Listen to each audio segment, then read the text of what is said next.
Fala Brasil, eu sou a Daís e esse é mais um Negócios de Sucesso. O nosso programa é um oferecimento de Integrity Contábil que você pode conferir pelo QR Code que está aqui na tela. Nosso convidado de hoje é organizador de grandes eventos. Sua empresa tem quase 30 anos de atuação e está situada na cidade de Santos. E ele realiza eventos marítimos e terrestres.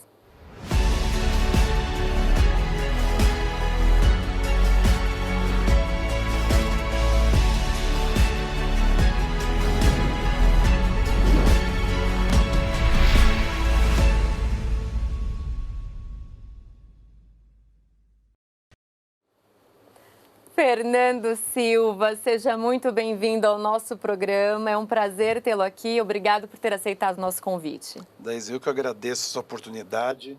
Sempre quando eu sou convidado a falar, eu aceito porque eu gosto de falar. Que delícia, entendeu? Maravilha. Então a gente trabalha numa área que exige que a gente tem que se comunicar. Sim. Entendeu? Que é uma área de eventos. Então a gente sempre gosta de poder falar um pouco do trabalho que a gente faz com carinho, né? Claro, muito bacana. E é uma área muito gostosa de se trabalhar também, eu imagino, né? Eventos, festas, viagens. Você também tem um pé muito forte no turismo. Queria que você contasse um pouco da sua história, como que começou lá atrás, como que você chegou nesse segmento. Olha, eu comecei em primeiro lugar, eu fiz faculdade de jornalismo. Nada a ver, né?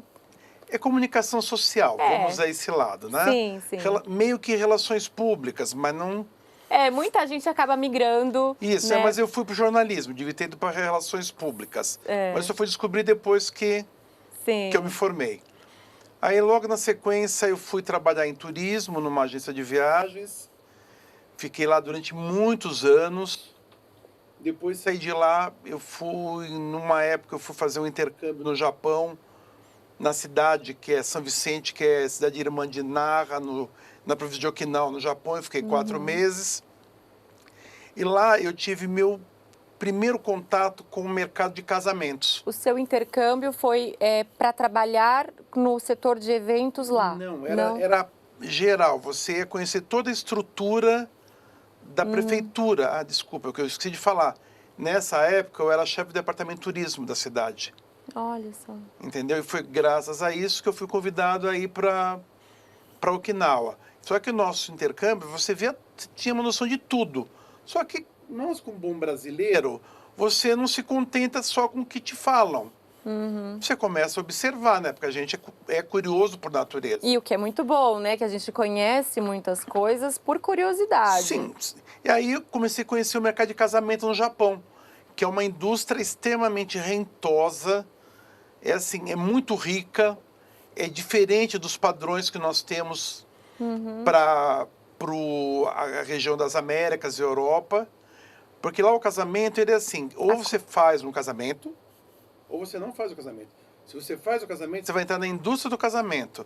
Você tem prédios, os hotéis são todos preparados para esse tipo de bodas. Você tem cerimônia oriental, cerimônia ocidental, oriental com traje típico, oriental sem traje típico, e você faz tudo isso no decorrer do dia. Ou seja, os casamentos lá são realmente eventos grandes. Eventos grandes, entendeu? Eles exigem assim que o japonês ele tem uma tradição. Normalmente ele dá dinheiro como oferta pro casamento e em várias cerimônias, né? Em falecimento. Então ele tem os envelopes de acordo com a cor. E eles vão dando como um oferecimento para os noivos. Em contrapartida, os noivos eles dão grandes presentes para esses convidados. E normalmente são coisas de grife. Então nesses hotéis... Os noivos são quem dão quem dá os presentes. E aí nesses hotéis você tem lojas inteiras de showroom de presentes de grife. Uau. Entendeu? Então é muito legal. Em contrapartida, eu também levava grupo para Disney, coisa que eu fiz durante 25 anos. E lá também eu conheci o mercado de casamento americano, e principalmente dentro da Disney. Que é totalmente diferente outra do situação. Já pela cultura, Isso. Né? Aí quando eu voltei do Japão, eu não trabalhava mais em turismo, eu falei assim, eu vou fazer uma coisa que eu vi nesses lugares. Aí uma amiga falou, Fernando, você tem toda essa essa curiosidade nisso, você não quer organizar o casamento da minha irmã? Ou seja, eu comecei a fazer casamento com os dois pés. Isso Literalmente, no Brasil, nos Estados Unidos? Em Santos, ótimo. Isso foi dia 2 de setembro, há 29 anos atrás. Eu não sei, acho que foi 92, 82. Há 29 anos atrás foi em 94. Não, 90. Coisa assim, mas são no dia 2 de setembro de 22 anos atrás. Eu que eu tenho um problema com o passado, eu vivo o futuro, né? Eu também. Então eu penso assim. Não, 29 anos atrás foi em 90. Isso. Foi em 90. Então, desculpa, a falha técnica que... Então foi uma festa muito boa, foi com buffet França, era com orquestra, era uma big produção que ninguém estava acostumado. E caiu na minha mão. Uau. E aquilo abriu minha cabeça e eu fui começar a trabalhar nisso. Aí abri um escritório, foram 10 anos tentando, persistindo, porque isso não existia. O mercado de casamento você tem hoje no Brasil, Sim. que é um business que não tem fim. Uhum. Mas depois começou a engatilhar, eu comecei a fazer um evento grande lá que a gente criou, que era um similar a uma casa cor. Isso também de foi arquitetura? De arquitetura, que chamava Casa Natal. Era uma casa decorada com toque de Natal, e virou Casa Natal. Entendi. E depois eu fiquei durante 15 anos fazendo esse evento, depois parei. Entreguei para a entidade conseguiu dar andamento, e nisso eu me estabilizei comecei a fazer eventos corporativos, entendeu? Aí você aumenta. Hoje o meu grande forte é evento corporativo. A gente tem uma especialidade que a gente é praticamente um dos únicos no Brasil, batismo de navios. Interessante. Eu vi que você tem batismo de grandes navios, como os cruzeiros da MSC Cruzeiros. Isso. A MSC, quando ela começou a trazer navios novos para o Brasil, ela começou a fazer um batismo brasileiro com a Xuxa como madrinha. No mundo ela usa a Sofia Loren, que é a madrinha deles, Sim. entendeu? E no Brasil era a Xuxa. Eu cheguei a fazer uns 4 batismos para eles. E como que acontece o batismo do navio? Quando o navio chega no Brasil, e acontece uma festa, o que acontece? Então, no caso dos de cruzeiro, no KDMSC, é feito um evento a bordo, chamam todos os agentes de viagem, se monta toda uma estrutura, mas com descerramento de fita, com tesoura, com todo o procedimento, entendeu? Com todo o protocolo para um batismo. E quando é da linha dos navios de cabotagem, como eu fiz da Aliança Navegação, Rapag-Lodge, Mercosul, é um outro tipo. O navio realmente ele é batizado. Vem a madrinha, a gente tem todo o sistema, tem um mecanismo que se instala no navio para você quebrar a garrafa. Porque a gente vê nos filmes, acho que a garrafa bate sozinha. Eu não consigo imaginar como que é feito. Existe toda uma estrutura que você acopla porque normalmente a garrafa, ela não bate no navio. Porque a proa, ela é inclinada. Sim. Você imagina o navio, a champanhe, a corda está aqui, para ela fazer esse movimento, a gente vai ter que voltar para a escola. Entendeu? A parte física, de movimento, tem que ter tudo isso. Então, nesses que a gente fez, a gente criou...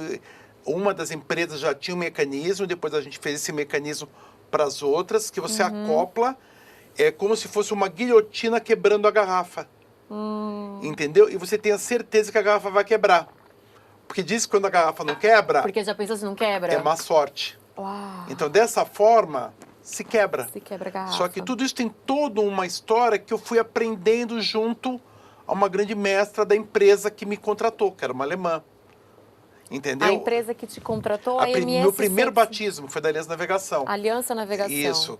Ótimo. E aí veio a equipe da Alemanha, que era a Eva Graumer, que era a diretora deles de comunicação mundial.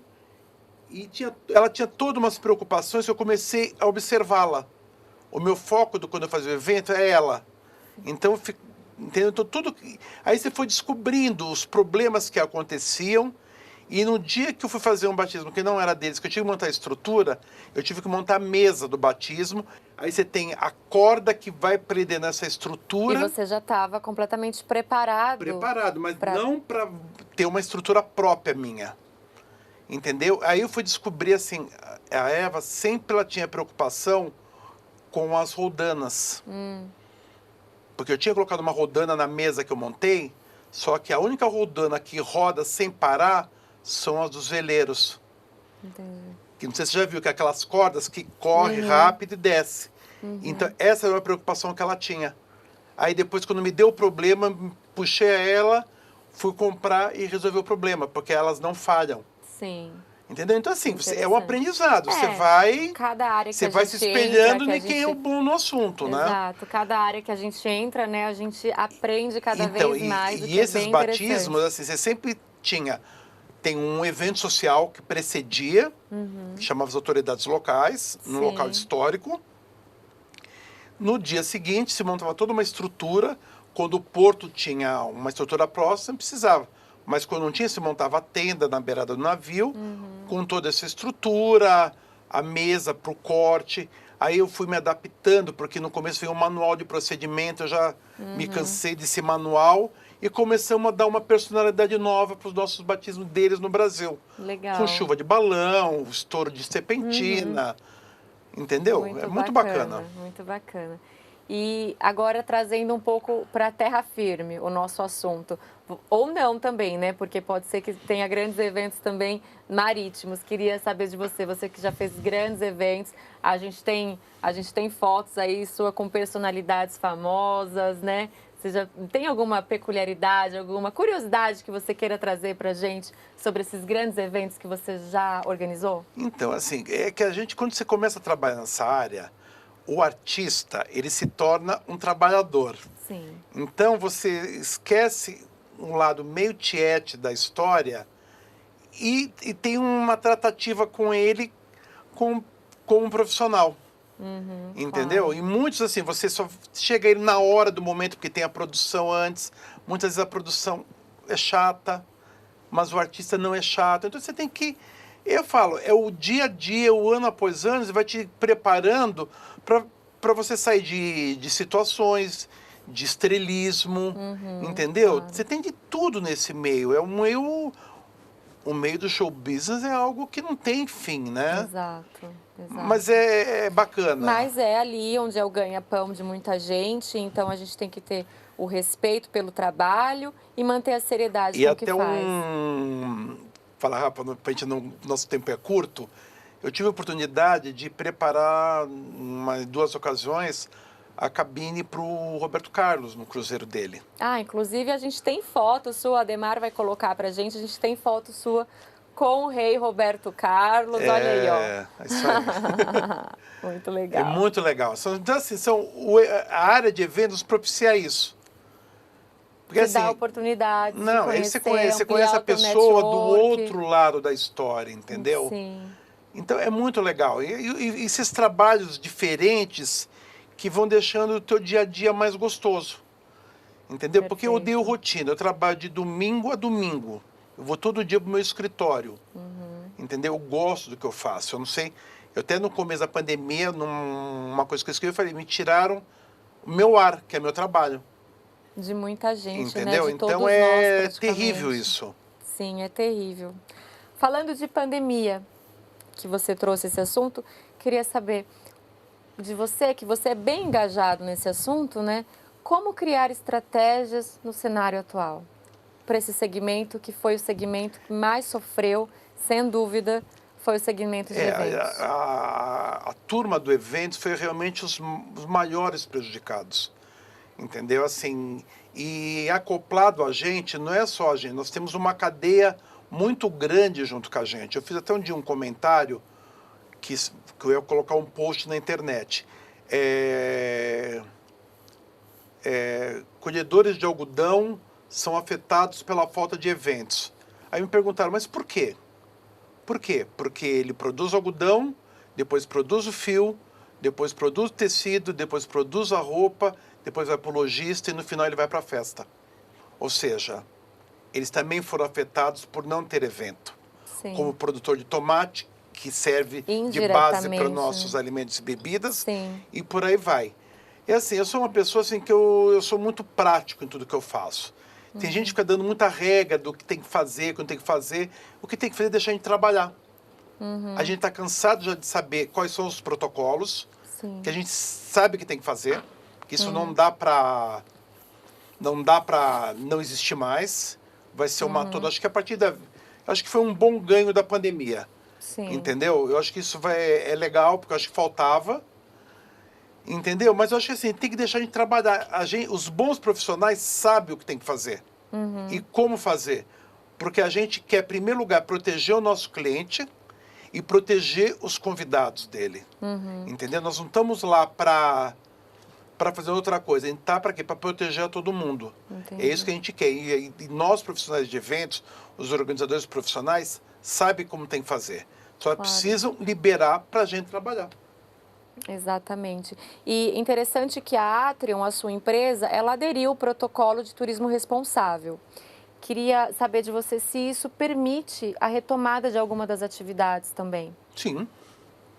Tá, então algumas atividades do segmento Sim, já estão acontecendo então, é aquilo de que eu forma falo. segura. Eu acho que tudo vai depender também das pessoas que vão aos eventos saber que elas têm que cumprir um protocolo.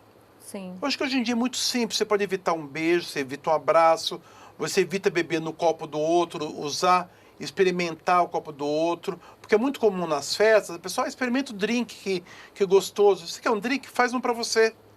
Tem suficiente na festa. Entendeu? Então acho que é isso. As pessoas têm que se policiar também. Para quê? Para nos ajudar a fazer eventos seguros e com qualidade, para que tudo volte ao antigo normal. A gente não quer o novo normal. A gente quer o antigo. Mas vocês querem o antigo normal. Uma das perguntas que eu tenho para te fazer é exatamente em relação a isso. Vocês acreditam no novo normal ou na retomada do antigo normal? Eu acho que vai voltar para o antigo normal com algumas adaptações questões. voltadas mais à segurança, higiene. E um pouco de distanciamento que também. eu acho que isso é saudável. Sim, saudável. Queria te perguntar agora também a respeito, né, olhando um pouco para frente novamente, a gente sabe que a gente passou por um represamento, né, muito grande das atividades de entretenimento e a gente tende a, quando volta a rotina ao normal, a gente tende a dar uma extravasada, né? Aí eu queria te perguntar se o segmento está se preparando para essa volta ao normal. Tá. Ou se... E também se você... Ai, desculpa. Ademar, eu queria cortar aqui, sabe por quê? Porque eu percebi que eu estava olhando para a câmera e a câmera não estava em mim. A câmera estava no total e eu fiquei olhando muito tempo para a câmera, desculpa. Sem problema. Dá só um cortezinho nisso, porque eu fiquei olhando para cá e a câmera estava na aberta. Tá, sem problema. Desculpa, Fernando. Quando quiser, tá? Tá. Fernando, eu queria também trazer agora o olhar um pouco mais para frente. A gente sofre hoje com o represamento, né, forçado das atividades de entretenimento. E a gente sabe que a gente tende a, quando tudo voltar ao normal, dar uma extravasada, né? Um exemplo disso é justamente a gripe espanhola, que quando voltaram as atividades, a gente teve o maior carnaval de todos os tempos e entrou para a história e até hoje. Queria saber de você se o segmento se prepara para a volta com essa, né, considerando essa extravasada que a gente tende a tomar, e se você também, como empresário, está se preparando para isso. Tá, que a gente falou, nós estamos preparados. Primeiro, assim, eu acho que os protocolos vão, assim, o evento vai começar, já existia um pré-protocolo antes dessa segunda fase da pandemia, que você podia fazer os eventos com os horários determinados, com capacidade menor dos espaços. Eu acho que já isso por si só, ele já faz com que você tenha uma proteção do convidado. Tá. Entendeu? Uma mesa que você fazia com 10 convidados, você vai fazer com 6, com 8. Um salão que você teria 400 pessoas, você vai ter 150, 200. Então, você tendo um espaço físico de circulação maior, por si só provoca que você tenha uma segurança maior. Entendeu? A aglomeração excessiva, que é o grande problema da história. Que aí nos acopla, nós, organizadores de evento, com bailes que são realizados sem coordenação nenhuma e controle. É triste, né, o cenário atual, porque é muita gente boa querendo trabalhar e muita gente também queimando o nome de todo um isso aí, setor, fazendo bailes clandestinos, festas clandestinas, que além da irresponsabilidade com a população, é uma irresponsabilidade também com os profissionais que estão se resguardando. É realmente uma questão a se pensar. Mas eu acho assim, o importante é deixar a gente começar. Porque se você não começa, você não consegue mensurar e não consegue fazer aparas nisso. Exato. Porque a gente está projetando um cenário que muitas vezes esse cenário pode não ser o real. Entendeu? Eu acho que começando, você vai dar o primeiro passo, o segundo, o terceiro e por aí vai. Exatamente. Assim que as coisas começarem a voltar, provavelmente tudo se Tem que clareia, voltar, né? né? Sim, tem que voltar, vai voltar. Opa. Agora estamos confiantes. Agora vamos trazer o nosso assunto, falar de coisas boas que você tem pra gente. Eu sei que você é um homem muito viajado. 70 e quantos países? 2. 72 países, um homem que conhece países exóticos. Então, eu queria que você trouxesse pra gente, assim, faz um top 5 de países exóticos que você conheceu, que você achou mais interessante. Que eu acho assim, top 5 é o Camboja. Camboja. Muita gente fala do Camboja, Eu tive né? uma oportunidade de Camboja e Vietnã, né? Que você faz os dois. Eu tive a oportunidade de fazer um cruzeiro pelo rio Mekong, um cruzeiro de rio. Então você para em cidades que não existe televisão, não existe nada. Você faz o passeio na cidade com um carro de boi. O barco para, tem os carros de boi, você senta no carro de boi e vai passeando. É uma experiência, né? Não, tem coisa que não tem preço, entendeu? Exato. O prazer de você estar tendo a oportunidade de estar ali naquele local, ainda mais são coisas da história. O Camboja, que é a história da guerra, a invasão americana, aí você vai ver os túneis de Cochin, entendeu? É muita coisa legal. E é uma história que passou paralela à minha vida, entendeu? Aquilo estava acontecendo e nós estávamos a par de tudo aquilo. Olha só. Entendeu? Também conheci a Índia, que é um país que eu demorei para ir, mas o dia que eu fui consciente do que eu ia ver lá, fazia parte de todo um processo religioso Exato. deles. A questão da Índia que eu assim testemunho é que a pessoa tem que estar muito preparada psicologicamente, espiritualmente, para entrar no ambiente. São as cenas mais bizarras que eu já vi na minha vida, eu vi lá. Porque realmente é algo que foge muito da nossa cultura, vai muito além. Então a gente tem que se preparar para ir para a Índia. E você gostou? Foi positivo o saldo? Amei e voltaria, com certeza. Foi ao Nepal, antes do terremoto, que é outro lugar que eu saí de lá fascinado. Que legal. Outro lugar que eu gostei muito foi a Tanzânia. Eu fiz Quênia e Tanzânia, a gente foi fazer uma série de safaris, que é safari que a gente chama de safari, mas a gente chama de games. Por que é game? Porque você vai para um jogo. Você pode ou não ver os bichos. Você não tem a certeza, você não vai caçar. Até porque eles estão no habitat dele, né? Isso, então assim, eu visitei aldeias dos Masai Maras, que é o povo, a tribo mais primitiva de lá. Que legal. Fui à cratera de Ngorongoro, que é uma cratera de um vulcão na Tanzânia, que é próximo de Serengeti. Você se hospeda e na cratera você tem toda uma reserva. Tem lagos com flamingos. É assim, antes da pandemia começar, eu tinha ido à Zâmbia. Fiz Zâmbia e Botsuana.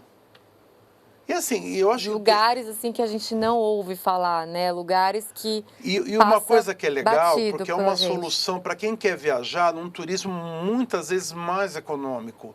Porque você gasta menos ir para países do Oriente do que para a Europa, entendeu? Para os Estados Unidos. Você tem hoje a África do Sul, que é um lugar maravilhoso, esplendoroso, que a gente pode viajar com custo menor. Você tem a turma, quem gosta de culinária, você tem a região vinícola, você tem o safari, você pode ir a Kruger, entendeu? Você tem praias, você tem tudo. Que são países que não estão na moda, né? Países que não têm um apelo muito forte do turismo. E o mais gostoso de tudo isso é porque é a diversidade, é você ver gente diferente. Isso entendeu? É o mais legal, isso é a né? coisa mais gostosa, entendeu? De você ver gente. Claro. Entendeu? E é aquilo que você fala, você tem que ir, você tem que respeitá-los, porque eu acho que essa é a regra número 1 do turista, é respeitar o local, entendeu? Sim. Conhecer não exótico, mas o país da origem da sua família, que é a Rússia, A Rússia. que é um lugar que eu tinha, quando eu trabalhava em turismo, Maravilhoso eu lugar. tinha sonho de viajar a Moscou, sem guia, Sem guia? e eu fui há 10 anos atrás. No inverno, não. Não, foi em julho, Ah, já tá quente. entendeu? Já tá Mas quente. ninguém falava inglês, foi uma experiência... Mas até hoje, na Rússia, a gente vai pra lá e a gente tem muita dificuldade, porque lá as pessoas não falam inglês. Eu não conseguia dar de metrô Até hoje. em Moscou, Pois é. que é uma E das mesmo grandes atrações. Depois que a Copa passou por lá, teve uma mudança Você tem aplicativos da internet gigantesca. de Exato. tradução, né? Mas ainda assim é um país que culturalmente as pessoas não aprendem a falar inglês, assim como o nosso Brasil. A gente Sim. não tem educação base para as pessoas falarem inglês. Então a maior dificuldade Mas é também é maravilhoso. essa. E Mas é um país maravilhoso. São Petersburgo é assim, lindíssima. você fala assim, para quem gosta de arte, eu quero conhecer um lugar O antes de Hermitage. morrer. Vai a São Petersburgo. Você vai Vai ao no Hermitage, você não precisa mais que é nada. maravilhoso, é o maior museu, né? Sim, a maior O coleção museu de obras de da Europa. impressionistas, entendeu? Ele é algo É surreal. sensacional. Os palácios. A arquitetura é muito diferente, você olha, você não sabe se está na Europa, se está no Ocidente, né? Eu acho que é mais um ar europeu, tipo Praga, Budapeste. Sim. Acho que puxa bem essa linha da arquitetura. Mas Moscou é muito legal. Muito obrigada, Fernando, pela sua Eu presença. que agradeço de Foi um prazer me tê-lo aqui. convidar, entendeu? Foi muito bom. E é sempre bom poder dividir um pouco da nossa experiência com as pessoas. Porque eu acho que assim, o nosso legado tem que servir para alguma coisa. Claro, claro. Entendeu? E quando a gente pode dividir as coisas que a gente viveu ou aprendeu, eu acho que valeu a pena. Claro, e o nosso programa, o objetivo do nosso programa é exatamente isso. É levar legados, compartilhar legados para que as pessoas se inspirem, para que as pessoas se motivem e obtenham sucesso também e corram atrás. É isso aí. Muito legal. Muito obrigado. Muito obrigada Eu que pela sua agradeço. presença. Esse foi mais um programa Negócios de Sucesso. Espero que você tenha gostado. Nos acompanhe nas redes sociais. Estamos no Instagram, no YouTube. E eu espero por você, sexta-feira que vem, às 9 horas da noite, aqui na TV Com Brasil.